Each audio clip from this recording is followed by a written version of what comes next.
چیکار کردی اشکان؟ چیکار کردی اشکی؟ نه بخون. ای خدا چیکار کردی؟ میگه این طولان به چی آزاد میگه بهش.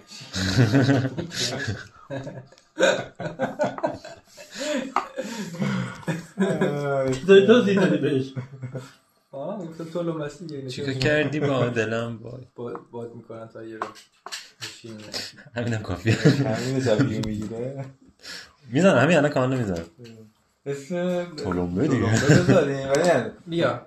تلمبه شرقی. نمیخوام باشگاه. چرا با بگی نه؟ ساز مخالف چرا میخوای بزنی؟ تو همون اشی کوچولو میخواد دیگه. واسه اشی همون کوچولو بذار. یه باشگاه واسه من بیار پستش. دو تا. خیلی سخت. حالا من توتا. گفتم یه بشقاب بیار. باشگاه میگی؟ چرا؟ خب برش ندید. نه؟ برش ندید که چقدر چونت کاره میشه این کار بکنی؟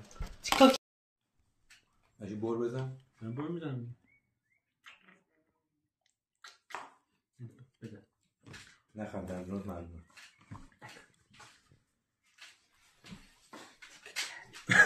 همینو.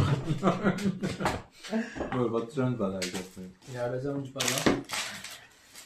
برو یا اشغال بودیم هر که چیزا رو بندازیم تو سطح اشغال. حالا بذار بمونه. نمیتونه بمونه. خب بعد میخوایم بازی کنیم.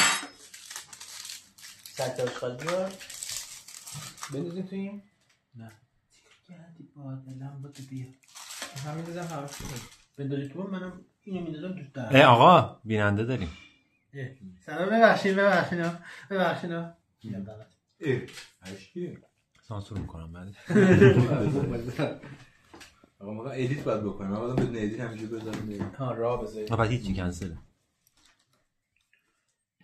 خب ادیت داره دیگه این. خب تو دو تا ورژن بذاریم. حالا مثلا کسی گروه کار کنیم اون گروه رو بده میدن. نه. کسی گروش چون اوکازیونال میدن. اوکازیونال یعنی چی؟ کنترکت اوکازیونال است. یعنی چی؟ این تفریحی کار میکنه میدن. اوکازیونال یعنی چی؟ یه کشتی کروز چیز کنی؟ بابا چک نکن دیگه. چک اردک چک میتون؟